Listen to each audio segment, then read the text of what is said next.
নমুনা প্রশ্ন, জুনিয়র বৃত্তি পরীক্ষা 2025, বিষয় বিজ্ঞান, শ্রেণী অষ্টম, বহু নির্বাচনীমূলক প্রশ্ন। এই ভিডিওতে আমরা আলোচনা করব বহু নির্বাচনীমূলক প্রশ্ন, সংক্ষিপ্ত প্রশ্ন এবং সৃজনশীল প্রশ্ন সম্পর্কে। প্রথমে আমরা আলোচনা করব বহু নির্বাচনীমূলক প্রশ্ন। 1. কোন পর্বের প্রাণীরা স্পঞ্জ নামে পরিচিত? প্রশ্ন 2. মাইটোসিসের কোন ধাপে ক্রোমোজোমগুলো ইংরেজি বর্ণমালা জে এর মতো হয়? প্রশ্ন 3. সূর্যের সবচেয়ে নিকটবর্তী গ্রহের নাম কি? প্রশ্ন 4. জিব্বেরেলিন হরমোন নিচের কোনটি? প্রশ্ন 8. হাইড্রোজেন প্লাস অক্সিজেন পানি নিচের কোনটি সঠিক? নিচের চিত্রটি লক্ষ্য করো এবং 9 ও 10 নং প্রশ্নের উত্তর দাও। এখানে একটি তড়িৎ প্রবাহ। প্রশ্ন 9. এই প্রবাহটি বাংলাদেশে প্রতি সেকেন্ডে কতবার দিক পরিবর্তন করে? প্রশ্ন 10. তড়িৎ প্রবাহটি বিশ্বের সব দেশেই জনপ্রিয় কারণ নিচের কোনটি সঠিক? প্রশ্ন 5. কার্বনের দ্বিতীয় আইসোটোপের ভর সংখ্যা কত? প্রশ্ন 6. নিউটনের মহাকর্ষ সূত্র কোনটি? প্রশ্ন 7. কোন বিভাজনের অভাবে রিটেক্স রোগ হয়? সংক্ষিপ্ত উত্তর প্রশ্ন। সকল প্রশ্নের উত্তর দিতে হবে। প্রশ্ন 1. কোষ প্রাচীরকে ভেদ্য পর্দা বলা হয় কেন? প্রশ্ন 2. আদর্শ ফুল বলতে কি বোঝায়? প্রশ্ন 3. কার্বনের আইসোটোপ 3টি কেন? প্রশ্ন 4. অপটিক্যাল ফাইবারের 2টি ব্যবহার লেখো। প্রশ্ন 5. খাদ্য শৃঙ্খল ও খাদ্য জালের মধ্যে 2টি পার্থক্য লেখো।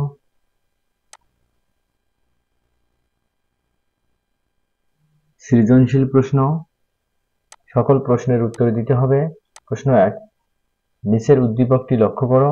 প্রাণী এক্স ওয়াই জেড বৈশিষ্ট্য প্রাণীজগতের বৃহত্তম পর্বের অন্তর্ভুক্ত। দেহ নলাকার ও খণ্ডায়িত, দেহ লোমে আবৃত। ক. ICZN এর পূর্ণরূপ কি? প্রশ্ন খ. পরিফেরা স্পঞ্জ নামে পরিচিত কেন? প্রশ্ন গ. এক্স ও ওয়াই প্রাণীগুলো যে পর্বের অন্তর্ভুক্ত তাদের মধ্যকার বৈসাদৃশ্য ব্যাখ্যা করো।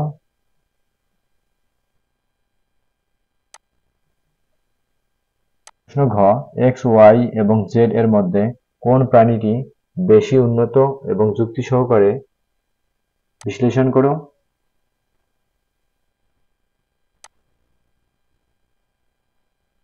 প্রশ্ন 2.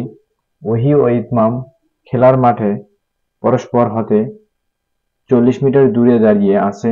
তাদের দুজনের ভর যথাক্রমে 35 কেজি ও 40 কেজি। ক. ত্বরণ কাকে বলে? খ. সকল অভিকর্ষই মহাকর্ষ কিন্তু সকল মহাকর্ষ অভিকর্ষ নয়, ব্যাখ্যা করো। গ. ইতমামের চাঁদে ওজন কত হবে নির্ণয় করো। ঘ. ওহী ও ইতমামের মধ্যবর্তী দূরত্ব কমিয়ে 20 মিটারে করলে তাদের দুজনের মধ্যকার আকর্ষণ বলের পরিবর্তন গাণিতিকভাবে বিশ্লেষণ করো। প্রশ্ন 3. নিচের চিত্রটি লক্ষ্য করো। একটি বিকার দেওয়া আছে, বিকারের মধ্যে পাতলা সালফিউরিক অ্যাসিড চুনের পানির মধ্যে ঢালা হচ্ছে। ক. অক্সালিক অ্যাসিডের সংকেত লেখো। খ. সকল ক্ষারক ক্ষার নয় কেন? গ. উদ্দীপকে উল্লিখিত বিক্রিয়াটি সম্পন্ন করে ব্যাখ্যা করো। ঘ. উদ্দীপকে সংঘটিত বিক্রিয়ায় বিক্রিয়াজাত পদার্থগুলো লিটমাস কাগজের রং পরিবর্তন করবে কি?